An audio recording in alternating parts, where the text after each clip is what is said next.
ಬಸವೇಶ್ವರ ಖಾನಾವಳಿಗೆ ನಿಮಗೆಲ್ಲರಿಗೂ ಸ್ವಾಗತ. ಇವತ್ತಿನ ವಿಡಿಯೋದಲ್ಲಿ ಬಸವೇಶ್ವರ ಖಾನಾವಳಿಯ ಫೇಮಸ್ ಬದನೆಕಾಯಿ ಪಲ್ಯನ ಯಾವ ರೀತಿ ಮಾಡ್ತಾರೆ ಅಂತ ಹೇಳ್ಕೊಡ್ತೀನಿ, ನೋಡ್ತಾ ಬನ್ನಿ. ನೋಡಿ, ಮೊದಲದಾಗಿ ಬದನೆಕಾಯಿನ ಸಣ್ಣದಾಗಿ ಪೀಸಾಗಿ ಕಟ್ ಮಾಡ್ಕೊತಾ ಇದ್ದೀವಿ. ಇದು ಎಣ್ಣೆ ಬದನೆಕಾಯಿ ಮಾಡ್ತಾಯಿಲ್ಲ, ನಾನು ಪೀಸ್ ಬದನೆಕಾಯಿ ಮಾಡ್ತಾಯಿದ್ದೀನಿ, ನೋಡ್ತಾ ಇರಿ. ಎಣ್ಣೆ ಬದನೆಕಾಯಿನೂ ಕೂಡ ಮಾಡಿ ಅಪ್ಲೋಡ್ ಮಾಡ್ತೀನಿ, ನೋಡ್ತಾ ಬನ್ನಿ. ಯಾರೆಲ್ಲ ನಮ್ಮ ಚಾನಲ್ ಮೊದಲು ಸಾರಿ ನೋಡ್ತಾ ಇದ್ದರೆ ಸಬ್ಸ್ಕ್ರೈಬ್ ಮಾಡ್ಕೊಳ್ಳಿ ಮತ್ತು ಬೆಲ್ ಐಕನ್ನ ಕ್ಲಿಕ್ ಮಾಡ್ಕೊಳ್ಳಿ. ಎಣ್ಣೆ ಬದನೆಕಾಯಿ ಮಾಡೋಕ್ಕೆ ಏನೆಲ್ಲ ಬೇಕು ಅಂತ ನೋಡ್ತಾ ಬರೋಣ. ಮೊದಲದಾಗಿ ಈರುಳ್ಳಿ ತೊಗೊಂಡಿದ್ದೀನಿ, ಬೆಳ್ಳುಳ್ಳಿ ತೊಗೊಂಡಿದ್ದೀನಿ ಮಿಕ್ಸಿ ಹಾಕಿರುವಂಥದ್ದು, ಮತ್ತು ಕರಿಬೇವು ಮತ್ತು ಜೀರಿಗೆ, ಸಾಸಿವೆ,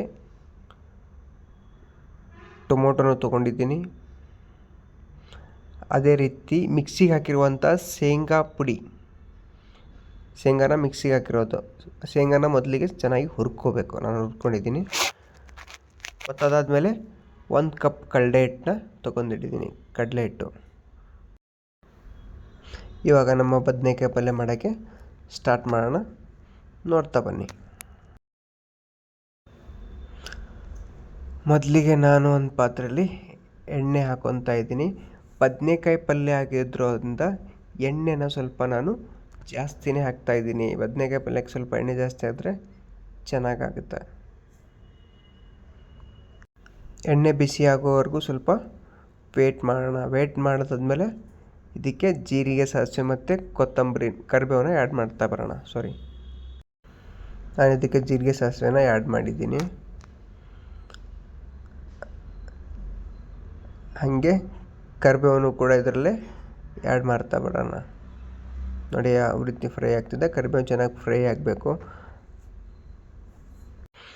ಕರಿಬೇವು ಚೆನ್ನಾಗಿ ಫ್ರೈ ಆಗಿದ ತಕ್ಷಣ ನಾವು ಇದಕ್ಕೆ ಏನು ಮಾಡೋಣ, ಈರುಳ್ಳಿನ ಆ್ಯಡ್ ಮಾಡ್ತಾ ಬರೋಣ. ಈರುಳ್ಳಿ ಹಾಕಿದ ತಕ್ಷಣ ಚೆನ್ನಾಗಿ ಸ್ವಲ್ಪ ಕೈ ಆಡಿಸ್ತಾ ಬರಬೇಕು. ಓಕೆ, ಈರುಳ್ಳಿ ಫ್ರೈ ಆಗೋವರೆಗೂ ಸ್ವಲ್ಪ ವೆಯ್ಟ್ ಮಾಡೋಣ. ಫ್ರೈ ಆದ ತಕ್ಷಣ ಮತ್ತೆ ಟೊಮೊಟೊನ ಇದರಲ್ಲಿ ಆ್ಯಡ್ ಮಾಡ್ಕೊತೀನಿ ನಾನು. ನೋಡಿ, ಈರುಳ್ಳಿ ಚೆನ್ನಾಗಿ ಫ್ರೈ ಆಗಿದೆ. ಇವಾಗ ಟೊಮೊಟೊನ ಆ್ಯಡ್ ಮಾಡ್ತಾಯಿದ್ದೀನಿ. ಟೊಮೊಟೊ ಹಾಕಿದ ತಕ್ಷಣ ಚೆನ್ನಾಗಿ ಮಿಕ್ಸ್ ಮಾಡ್ತಾ ಬರೋಣ. ಇವಾಗ ಇದಕ್ಕೆ ನಾನು ಅರಿಶಿನ ಮತ್ತು ಮಸಾಲೆನ ಆ್ಯಡ್ ಮಾಡ್ಕೊತಾ ಇದ್ದೀನಿ. ಅರಿಶಿನ 1 ಸ್ಪೂನ್ ಅರಿಶಿನ ಹಾಕ್ತಾಯಿದ್ದೀನಿ. ನಮ್ಮ ಸ್ಪೂನ್ ಸ್ವಲ್ಪ ದೊಡ್ಡದಾಗಿದೆ, ಏನಕ್ಕೆಂದರೆ ನಮ್ಮ ಹತ್ರ 150 ಜನಕ್ಕಾಗೋಷ್ಟು ಊಟನ ನಾನು ರೆಡಿ ಮಾಡ್ತಾಯಿದ್ದೀನಿ. 1.5 ಸ್ಪೂನ್ ಅರಿಶಿನ ಹಾಕಿದೆ, ಹಾಗೆ 1.5 ಸ್ಪೂನ್ ಮಸಾಲೆನ ಹಾಕ್ತಾಯಿದ್ದೀನಿ.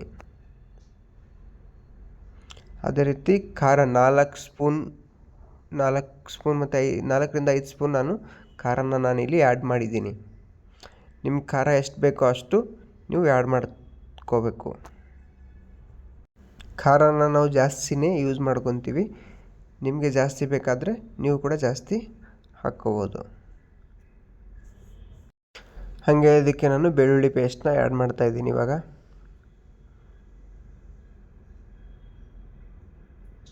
ನೋಡಿ, ಬೆಳ್ಳುಳ್ಳಿ ಪೇಸ್ಟು.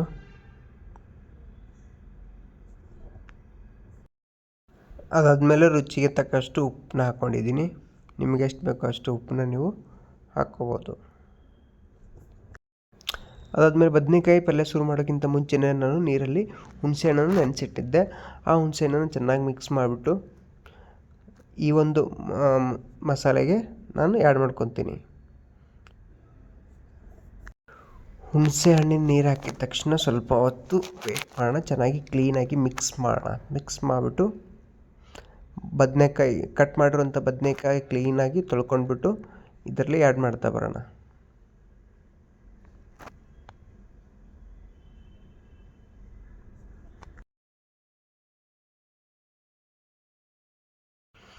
ನೀವು ನೋಡ್ಬೋದು ಮಸಾಲೆ ಯಾವ ರೀತಿ ಆಗಿದೆ ಅಂತ.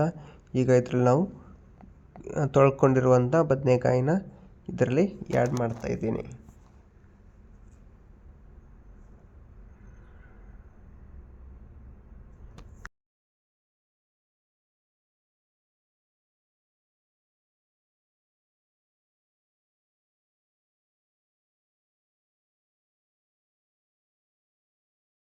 ಫೈನಲಿ ಎಲ್ಲ ಬದನೆಕಾಯಿ ಹಾಕಿದ ತಕ್ಷಣ ಇವಾಗ ಚೆನ್ನಾಗಿ ಮಿಕ್ಸ್ ಮಾಡ್ಕೊತೀನಿ.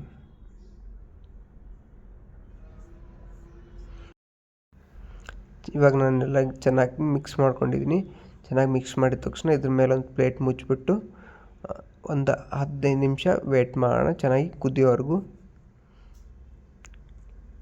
ಗ್ಯಾಸ್ನ ಸ್ವಲ್ಪ ಜಾಸ್ತಿ ಮಾಡ್ತಾಯಿದ್ದೀನಿ. ಇವಾಗ ಬದನೆಕಾಯಿ ಪಲ್ಯ ಕುದಿಯೋವರೆಗೂ ನಾನೇನು ಮಾಡ್ತೀನಿ, ವೇಟ್ ಮಾಡ್ತೀನಿ.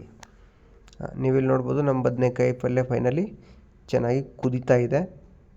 ಇನ್ನು ಒಂದು 5 ಮಿನಿಟ್ಸ್ ನಾವೇನು ಮಾಡ್ತೀವಿ, ವೇಟ್ ಮಾಡೋಣ.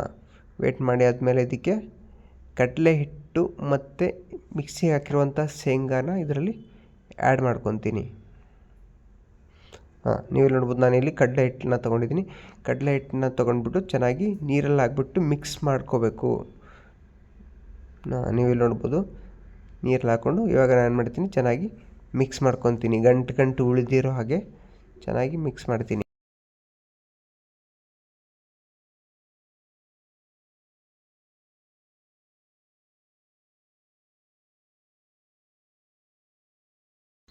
ಮಿಕ್ಸಿಗೆ ಹಾಕಿರುವಂಥ ಶೇಂಗಾ ಪುಡಿನ ಆ್ಯಡ್ ಮಾಡ್ತೀನಿ ನಾನಿಲ್ಲಿ ಇವಾಗ. ಇದಾದಮೇಲೆ ಅಷ್ಟು ಚೆನ್ನಾಗಿ ಮಿಕ್ಸ್ ಮಾಡ್ಕೊಳ್ಳೋಣ. ಒಂದು ಸರ್ತಿ ಚೆನ್ನಾಗಿ ಮಿಕ್ಸ್ ಮಾಡಿಕೊಂಡ್ರೆ ಕಡಲೆ ಹಿಟ್ಟು ಚೆನ್ನಾಗಿ ಹಿಡ್ಕೊಳ್ಳುತ್ತೆ.